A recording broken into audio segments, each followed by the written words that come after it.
oríire ló wọlé dé tọ̀ wá o a kú oríire gómìnà tuntun àṣẹ Elédùmarè ló ṣẹ lórí yín o ọmọ Adélékè o ṣá máa ṣèjọba lọ. Oríire ló wọlé dé tọ̀ wá o ìmọ́lẹ̀ ti dé a kú oríire gómìnà ní ìpínlẹ̀ Ọ̀ṣun àṣẹ Elédùmarè ló ṣẹ lórí yín àdúpẹ́ ọmọ Adélékè o ṣá máa ṣèjọba lọ. Ọpẹ́ ló yọ Olúwa ọba ọ̀gbágbá ti rí gbá ìyìn ló yọ Olódùmarè ọ̀gbàgbà ti rí gbà ẹlẹ́rìí pín àtọ́rí ẹni tí ó sùn ọ̀ṣẹ́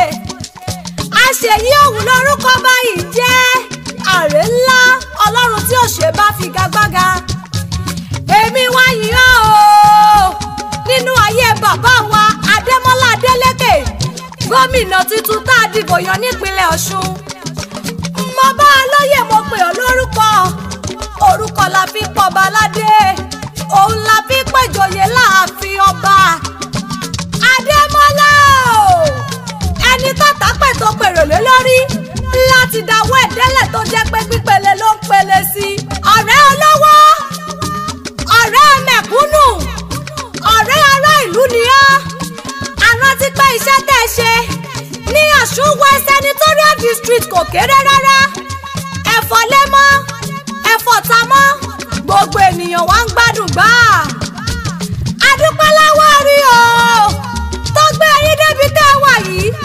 láti di gómìnà Ọ̀ṣun kí gbogbo wa ká máa yọ̀ tọ̀mí lókù. Congratulations to you o. Bàbá Níkẹ́ ẹ kú àjàbọ́ ẹ kú oríire o ọmọ ẹdẹmọpọ àrọgùn adílálà ọṣọ ọmọ àdúfọjọ gbogbo dára bíi èpin ẹ̀yin lọmọ arágbàdo wọ̀lú àrùn gúgúrú wọgbọ ẹdẹ onílé rẹ̀ ní dẹ̀dẹ̀ kí n má lè yà sẹ́dẹ̀ ó rẹ̀ mí kò rẹ̀ mí wọ́n dàgbà láìlé o láyé gbadé nìyí